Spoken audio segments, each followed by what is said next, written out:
Hello and welcome back everyone to CBB Today. Today we will be talking about the big matchup between number 8 Bama and number 2 Purdue that is going on at 7 Eastern tonight at Alabama. And we will also be going through my conference predictions, my Final Four predictions, a few of my hot takes, and then who I think will cut down the nets.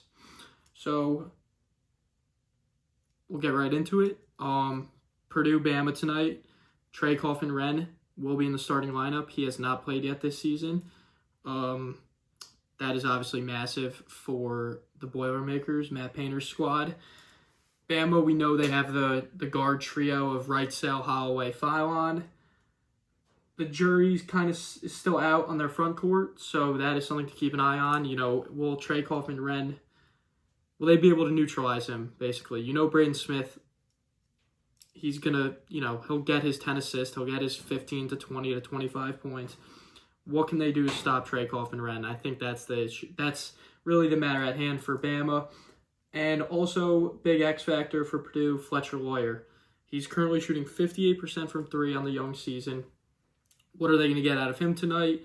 What will Alabama do to slow him down? And then, for Bama, you have Philon bringing the ball up. Holloway will shoot it from 30 feet behind the arc or 30 feet from the hoop, but he'll also drive right past you and lay one up. So very fun guard play tonight. Wrightsell, Philon, Holloway, Braden Smith, Fletcher Loyer. So that's a game to keep an eye on. Alabama's currently favored by 3.5 points.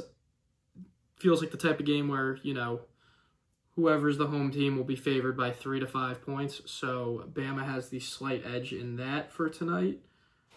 That is a game to watch for. I also want to touch on the Mizzou versus Minnesota game from last night.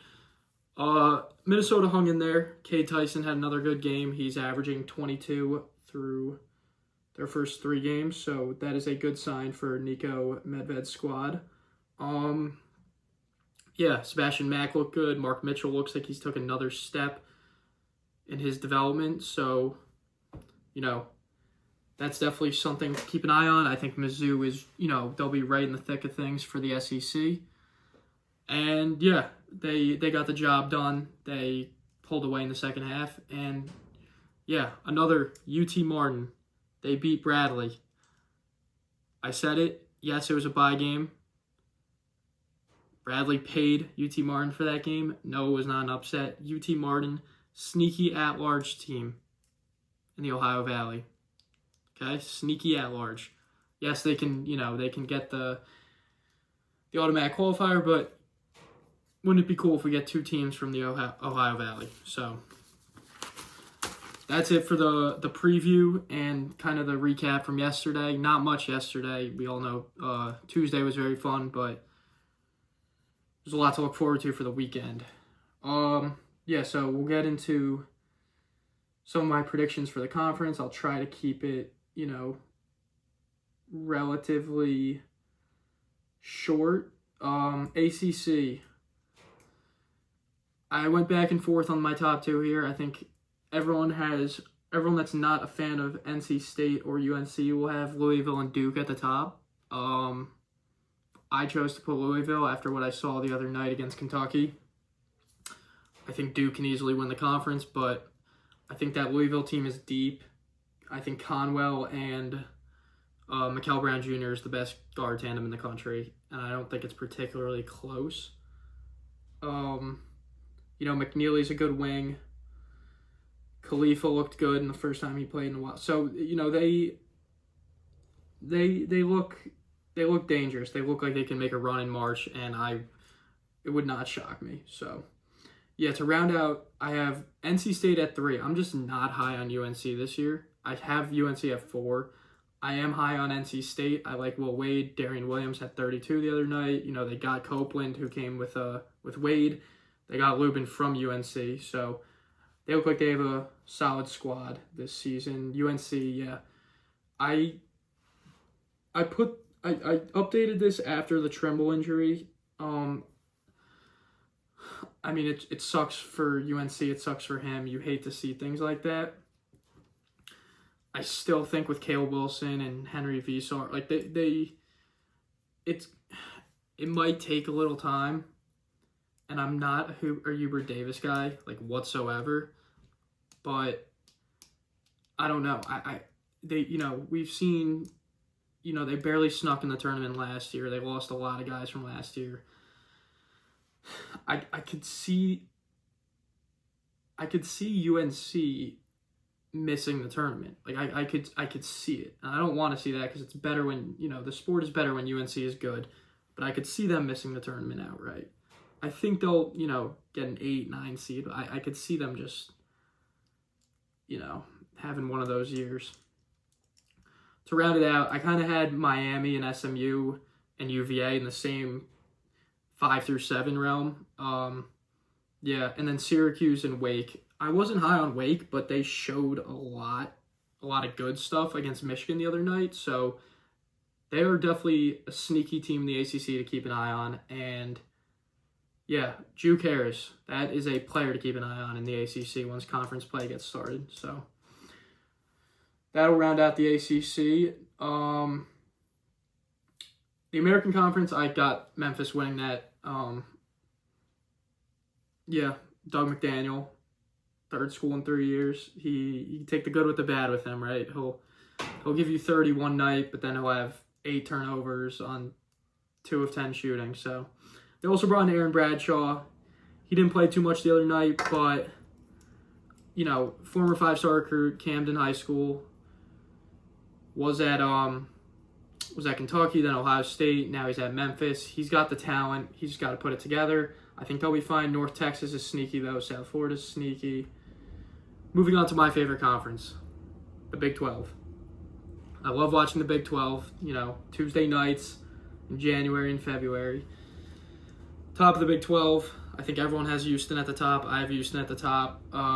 Tugler, Miles Uzan's back. Emmanuel Sharp's back. Freshman Chris Sinak, he'll be a high pick. They're going to be a force to be reckoned with. They'll still have that great defense. Sampson is still the coach. They will be a 1 seed in March. I'd be shocked if they weren't, but Houston. 2, I have Iowa State. I've seen people have them around 3, 4, even some people have them at 5. I like them at 2. Otzelberger's a great coach. Taman Lipsey's a great point guard. I think Josh Jefferson's going to take a big step up. Milan Mamlilovic, he got injured last year. He came back. Yes, they lost Gilbert. I don't know. I'm high on Iowa State. I'm a big Otzelberger guy. 3, I have Texas Tech.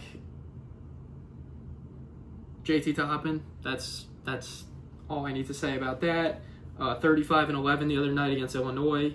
Christian Anderson, star point guard. He had a rough night the other night, but we know what we're getting out of him. And Lawan Watts, 21 points the other night. I mentioned him before. If Christian Anderson's going to have an off night, they're going to need a second guy behind JT Toppin, a second guy that can score and play make. Lawan Watts, if he can be that guy, Texas Tech, I could see them finishing as high as 2. If Christian Anderson struggles like that, they are going to lose games. They lost at Illinois. That's not even a knock.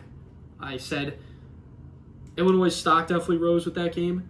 Texas Tech stock definitely did not drop. It could have almost rose with the way they played with Christian Anderson having an off night.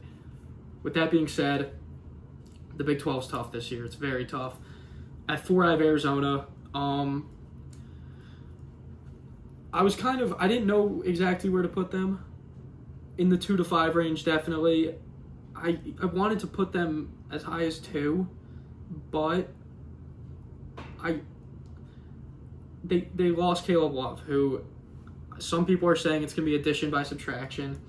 I don't think so, but I'm worried that, Jaden Bradley and Koa Pete are not always going to combine for almost 60 points like they did against Florida. They're going to need more out of Braden Burries, who was a McDonald's All-American. They're going to need more out of Anthony Del Orso. He's a senior. He came back. Toby Awaka and Mo Krivas in the front court. They're going to need more out of those guys. They cannot rely on Bradley and Pete to just combine for 60. And we'll see tomorrow. They play at UCLA. Game's at the Intuit Dome. It's a home game for UCLA, but they're playing UCLA tomorrow, and then they have UConn the following week. So those are 2 games that will show a lot about this Arizona team. You know, if they somehow win both of those games, they will probably be the number 1 team in the country in the AP poll, because that would be wins over Florida, UCLA, and at UConn. I would put them at 2 to finish in the Big 12, I guess. Like, I still don't think I could put them above Houston just because Houston's so good. But, yeah, 5, I have BYU. I've seen people have them high. I think I'm on the lower end on BYU. I love Richie Saunders. I love Rob Wright.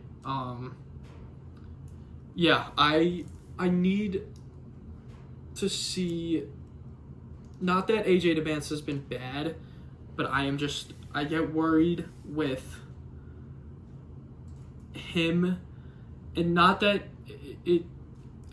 they have such a better team than Rutgers did last year, but it showed last year that Dylan Harper and Ace Bailey kind of, you know, I don't think they played how Pikiell wanted them to play, and they wanted to get all the shots they could up. They wanted to score, and I think I don't know if that's going to be how AJ DeBance is. I've seen people say that, you know, he's going to come in and just shoot 20 shots a game and doesn't really care if they win. If he can buy in to what Kevin Young wants their offense to look like, BYU's scary. You know, they could be a top 2 seed in March. They have the talent. Kiba Kita, great down low. Like, I need to see them. And they play UConn on Saturday. That game will show me a lot. I'm going to be laser focused on DeBansta. You know what you're going to get out of Richie Saunders, one of the best shooters in the country. Rob Wright, one of the best point guards in the country. I need to see what AJ DeBansta is going to look like.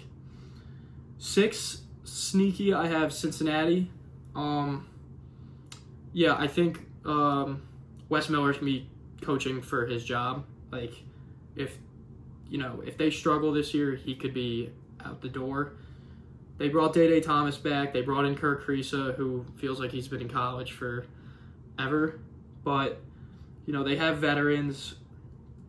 They'll play hard defense. Yeah, they lost Dylan Mitchell. They lost Jizzle James. But I don't know. I like Wes Miller. I don't know why, honestly. I like Cincy this year. And at 7, I have Kansas. Yeah, I'm not very high on Kansas. I'm high on Darren Peterson. I think everyone is. I think Flory Badunga is going to take, you know, that sophomore leap. Melvin Cancel looks good. I think Bill Self is just not, you know, he was regarded as one of the best coaches in the sport, if not the best. And now I don't even know if I would put him, you know, I'd put him probably 4th in the Big 12 alone. Like, I just think him and Tom Izzo are not, they're not, this is not for them, right? The new landscape of college basketball, it's not what they're about. It's not why they started coaching. And I think Kansas is going to struggle. Like, Peterson looks like he's, you know, the best guard prospect in 20 years, but he's still a freshman. He's still going to have games where he struggles. When he struggles, who's going to step up? And that's kind of what I'm worried about. I think they're going to struggle on the road in the Big 12. I think most teams will struggle on the road in the Big 12. But I think Kansas especially, you know, at Allen Fieldhouse, they'll win their games. They'll win plenty of games. But for now, I got Kansas at 7. We'll move on. Big East. Not much to say here. I think it's a very big drop-off after the top 2. And I think UConn is so much better than St. John's. I watched St. John's play in person against Alabama the other day. I was not impressed. And another team, whole new team. Like, you know, you bring in Ian Jackson, Osiah Sellers, Bryce Hopkins. Zuby comes back, but I think, and I was worried about it going into that game. It's like, they were such a good defensive team last year. That doesn't just mean they're going to be a great defensive team this year. And granted, they played Alabama. Alabama's going to score 100 on anyone they play. But I'm very worried about their outside shooting. Their 3-point shooting was not great. Zuby's going to get his. Like, he will be a walking double-double. And he actually showed he can stretch the floor a bit. So that's a good sign for them. I think UConn is so good. Dan Hurley is so, so good. I'm UConn, and then like St. John's, and then the rest. I got Villanova at 3, a little higher than more people have, or most people have them. Big Kevin Willard guy. Lewis, the freshman, he's a stud. Askew, another one like Kirk Risa, feels like he's been in college forever. He's nursing a little bit of an injury right now, but they're easing him back in. I got Providence at 4.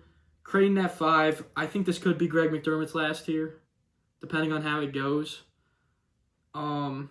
Yeah, Marquette, and then Georgetown at 7. I want to I want to put Georgetown as high as 3. It's just their outside shooting scares me, which seems like a theme in the Big East. KJ Lewis is a stud. He had 20 and 10 last night against Binghamton. Malik Mack, we know what we're getting out of him. Jeremiah Williams off the bench is a big X factor. Rutgers transfer was previously at Temple, Iowa State. Look, if he can give them 10 points a game off the bench in like 15 minutes a game, that'll be big for them. That'll be very, very big. It's another guy that can put the ball in the basket. He's just got to play under control, and I think he'll be a big, big piece for Ed Cooley's team. Yeah, that rounds out the Big East. Moving on to probably my third favorite conference. Big 12's 1. The Big 10 is 3rd. I got Purdue at the top. I think most people do. It's like, it almost seems unfair that they get another year of Braden Smith, Fletcher Loyer, and Trey Kaufman-Renn, but they do. And yeah, another year of Matt Painter coaching them. Fletcher Loyer, he will, he's been improving each year, and I think he's going to become more of a playmaker this year. Braden Smith, what you're getting out of him, 20 and 10. Trey Kaufman-Renn, 20 and 8. Like, until they give me a reason not to have them at the top, I'm going to have them at the top. Illinois at 2. Yeah, I almost, they're right below Purdue. They are right there with them. Boswell, Stojakovic, the Avicic brothers, Humrakaus. It's like, when you bring Andre Stojakovic off the bench, that is a good problem to have. That is a very good problem to have. 23 points the other night. Boswell had 22. Boswell played great defense on JT Toppin. Yes, JT Toppin had 35 and 11. If Boswell didn't guard him in the second half, he would have had 45 and 11. That is a very, very good sign for Brad Underwood's squad. 3, I have Michigan. Not too worried about them. People are. I'm not. Cadeau looks like he can be their floor general that they kind of missed last year. Yes, they had Trey Donaldson. He was a scorer first guard. Elliott wants to distribute the ball. He wants to play make. And if he can get good looks for Ade Mara, Yaxel Lendeborg, and Amari Burnett behind the arc, that it will be amazing for Michigan. I think they could finish as high as 1. I think they can finish as low as 5, but I have them right in the middle at 3. 4, sneaky Ohio State. Bruce Thornton is a stud. He is one of the best players in the country. John Mobley Jr., probably going to take a very big step in his sophomore year. He looked great as a freshman. Yeah, I think I've seen people very low on them. I like Ohio State this year. And yeah, I've seen people low on them. I could see them finishing 10, 11, 12. I have them at 4. That's one of my hotter takes with my predictions. That's that. 5, UCLA. 2 words, Donovan Dent. That's it. The guy is an unreal point guard. He is an unreal scorer. He gets downhill at ease. Bring back Eric Daly. Bring back Bilodeau. Bring in Xavier Booker, who was a 5-star. He spent some time at Michigan State. He'll improve. I think they're going to be a force to be reckoned with in the Big Ten, and that game against Arizona tomorrow will be so, so fun. That point guard battle of Jaden Bradley and Donovan Dent. I want to see how they kind of try to neutralize Coach Pete. I think they're going to stick Daly on him. Probably, Mick Cronin, he knows what he's doing. He'll probably send some doubles, make the other guys beat them, yada, yada, yada. 6th, Indiana. Another team I've higher than others. Yeah, Darian DeVries, great coach. Tucker DeVries, his son, great player. Lamar Wilkerson, the Sam Houston State transfer, looks great in the young season. I think Indiana basketball is back. I think it's back. I don't think it's all the way back, but I think it's back to where they were when they were fun and they played fast-paced and, weren't trying to run this NBA offense that Mike Woodson had them doing. 7th, I got USC. 8th, Michigan State. Not high on Michigan State this year. They lost a lot of production from last year. I'm not the biggest Jeremy Fears guy. I'm not the biggest Cohen Carr guy. I think Izzo is done soon. I think this could be his last year. I think maybe a year after. I think, the landscape has changed so much, and not that he can't adjust. I don't think he wants to. I don't, he's what, 70 years old now. I think he's going to go the Nick Saban route. Like, yeah, he could still coach. He's still one of the great coaches in the sport, but I don't think he's going to want to anymore, and I think he'll take a job on TV. 9, I have Oregon. Yeah, Kwame Evans, he needs to take a step. You know what you're going to get out of Nate Biddle and Jackson Shelstad. Dana Altman's a great coach. They're going to need another guy. They started off very, very hot last year, and then they kind of flamed out a bit, lost in the round of 32. Then Washington, they're one of the more interesting teams in the country. They brought in Wesley Yates and Desmond Claude from USC. Wesley Yates was at Washington, transferred to USC, back to Washington. So that kind of sums up where we are in college basketball right now. They brought in Lathan Somerville from Rutgers, who had a good freshman year there. I think they can sneaky be top 8 in the Big Ten. I think they will make the tournament. And, yeah, Desmond Claude is a beast. He's a beast. That's the best way to put it. He can score, he can distribute, and Wesley Yates is a bucket. He's a gamer. That rounds out the Big Ten for me. Now my second favorite conference to watch, the SEC. I kind of went back and forth with this. At 1, I have Kentucky. I love Kentucky this year. Otega Oweh will not be as bad as he was against Louisville. Denzel Aberdeen, 26 points the other night. That is amazing for Mark Pope. Jaden Cantons will go to the draft after this year. Played his freshman season as a 17-year-old in the Big 12 at Arizona State.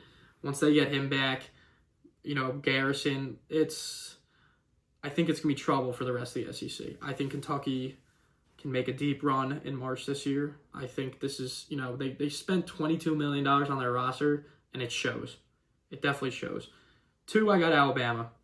I watched them play the other day against St. John's. Philon is unreal. Aiden Holloway, great. Latrell Wrightsell is an X factor for them. They have a few X factors. Jalil Bethea is hurt right now. Once he comes back, I want to see how he works next to Holloway and Philon. Wrightsell, the 3-and-D vet, tore his Achilles about a year ago. Played his first game back against St. John's. Knocked down some threes, played good D. Taylor Bull-Bowen, lanky X factor. Their front court is kind of a question mark right now. I don't think they're getting as much as they want from Williamson. Aiden Sherrell looked decent. It's just, if Taylor Bull-Bowen can show that he can give them solid minutes and, score and rebound the ball, Nate Oates will be thrilled. 3, I have Tennessee. Nate Ament and Rick Barnes. Estrella looked good last night. I think they're such a good regular season team. They win at home. I don't think they're going to go far in the tournament. I think, Rick Barnes will have them playing hard all year. They're not going to take games off.